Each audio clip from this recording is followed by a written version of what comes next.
জামায়াত এমপিকে দল থেকে বহিষ্কারের পর এখন প্রশ্ন উঠছে তার সংসদ সদস্য পদ থাকবে কিনা। এ বিষয়ে জানাতে বার্তা কক্ষ থেকে আমাদের সাথে যুক্ত হচ্ছেন সহকর্মী আমিন আল রাশিদ। আমিন, যেসব কারণে একজন সংসদ সদস্যের সদস্য পদ বাতিল হয়, জামায়াতের এমপি নজরুল ইসলামের ক্ষেত্রে তার কোনো একটি প্রযোজ্য কিনা বা তিনি সংসদ সদস্য থাকতে পারবেন কিনা, এটা এখন কে ঠিক করবেন? আপনাকে ধন্যবাদ। সংবিধানের ৭০ অনুচ্ছেদে দুটি কারণ উল্লেখ করা হয়েছে, যেই কারণ দুটির উদ্ভব হলে একজন সংসদ সদস্য তার পদ হারাবেন। একটি হচ্ছে যদি তিনি দল থেকে পদত্যাগ করেন, অর্থাৎ তিনি যেই দল থেকে নির্বাচিত হয়েছেন সেই দল থেকে যদি পদত্যাগ করেন এবং তিনি সংসদে যদি দলের বিপক্ষে ভোট দেন।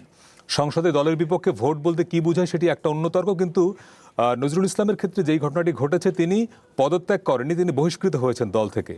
তো বহিষ্কৃত হলে তার সদস্যপদ থাকবে কিনা এটি মানে স্পষ্টভাবে সংবিধানে উল্লেখ নেই। কিন্তু যুক্তি যেটা বিশেষজ্ঞরা যে যুক্তিটা বলেন, আইনজীবীরা, আইনজ্ঞরা, যে একজন ব্যক্তি নির্বাচিত হয়েছেন যিনি দলের প্রার্থী হিসেবে, স্বতন্ত্র প্রার্থী নন, দল থেকে নির্বাচিত হবার পরে তিনি পদত্যাগ করুন আর বহিষ্কৃত হন, তিনি দলের লোক নন। যেহেতু তিনি দল থেকে নির্বাচিত হয়েছেন এবং দল থেকে বহিষ্কৃত হোক কিংবা তিনি পদত্যাগ করুন, দলের লোক যখন থাকেন না তখন ওই দলের এমপিও আর তিনি থাকতে পারেন। এটা হচ্ছে লজিক। কিন্তু সরাসরি আপনি সংবিধান দিয়ে এটা প্রমাণ করতে পারবেন না যে বহিষ্কৃত হলেও তিনি এমপি থাকবেন কি থাকবেন। আমাদের সামনে সাম্প্রতিক ইতিহাসে দুটি ইনস্ট্যান্ট আছে। এক হচ্ছে তথ্য প্রতিমন্ত্রী ছিলেন আওয়ামী লীগের আমলে মুরাদ হোসেন, বিতর্কিত হয়েছিলেন তিনিও কিন্তু বহিষ্কৃত হয়েছিলেন, বাট তার সংসদ সদস্য পদ কিন্তু যায়নি। আর একজন আব্দুল লতিফ সিদ্দিকী মন্ত্রী ছিলেন, আওয়ামী লীগের প্রেসিডিয়াম মেম্বার ছিলেন, তিনিও কিন্তু দল থেকে বহিষ্কৃত হয়েছিলেন, কিন্তু ওনার সদস্য পদ যায়নি এবং নির্বাচন কমিশন পর্যন্ত এটি গড়িয়েছিল।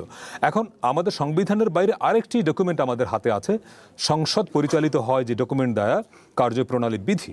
সেখানে বলা আছে ১৭৮ ধারায় যে নির্বাচন কমিশনের প্রেরণ এবং আসন শূন্য হওয়া, সেখানে বলা হয়েছে নির্বাচনের পরে কোনো সদস্য সম্পর্কে যদি এমন বিরোধ তৈরি হয় যে ৬৬ অনুচ্ছেদে বর্ণিত অযোগ্যতাগুলোর কোনো একটি কারণে তিনি অযোগ্য বিবেচিত হবেন কি না, কিংবা সংবিধানের ৭০ অনুচ্ছেদ অনুযায়ী তার আসন শূন্য হবে কিনা, তাহলে স্পিকার সেটি নির্বাচন কমিশনে পাঠাতে পারবেন। আজকে জামায়াত ইসলাম যে ওনাকে বহিষ্কার করার পরে বিবৃতিটা দিয়েছে, সেখানে তারা বলেছে যে বিষয়টি বাংলাদেশ নির্বাচন কমিশনকে অবিলম্বে অবহিত করা হবে। এটি কিন্তু আসলে স্পিকারের এখতিয়ার। আমি যতদূর বুঝি স্পিকার এই ইস্যুটাকে পাঠাবেন নির্বাচন কমিশনে, যে নজরুল ইসলাম সাহেব এমপি থাকতে পারবেন কি পারবেন না, নির্বাচন কমিশন সিদ্ধান্ত নেবে। এক।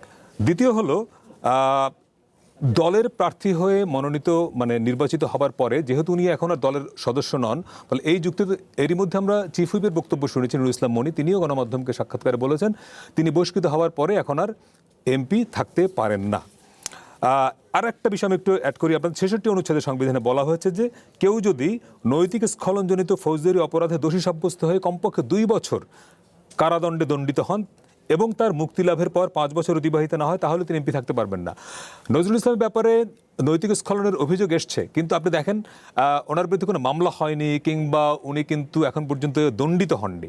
তারপর এই যুক্তিতেও এখন কেউ যদি নজরুল ইসলামের পক্ষে এই আর্গুমেন্ট করে যে উনি দণ্ডিত নন, উনি পদত্যাগ করেননি, তাহলে তার এমপিশিপ থাকবে কি থাকবে না। তো পুরো জিনিসটাই এখন আমি যেটা মনে করি যে স্পিকার এবং নির্বাচন কমিশন ওনাদের এটা এখতিয়ার।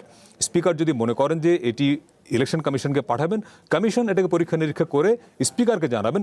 স্পিকার তখন সংসদের অধিবেশন শুরুর প্রথমেই, এখন যেহেতু অধিবেশন নেই, এর পরের যেদিন অধিবেশন বসবে প্রথম বৈঠকে স্পিকার এটি নিয়ম অনুযায়ী সংসদকে অবহিত করবেন যে জনাব নজরুল ইসলাম এই কারণে সদস্যপদ হারিয়েছেন এবং আসনটি তিনি শূন্য ঘোষণা করবেন।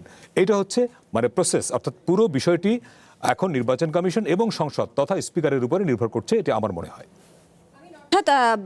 সংবিধানের ৭০ অনুচ্ছেদ অনুযায়ী যেটি বলে দলীয় বহিষ্কার হলে সংসদ সদস্য পদ বাতিল হওয়ার যে কথা, সেটি আসলে সংবিধানে নেই, সেই বিষয়ে আপনি জানাচ্ছিলেন। আপনাকে ধন্যবাদ আমিন আমাদের সঙ্গে যুক্ত থাকার জন্য। দর্শক, বার্তা কক্ষ থেকে আমাদের সঙ্গে যুক্ত ছিলেন সহকর্মী আমিন আল রশিদ।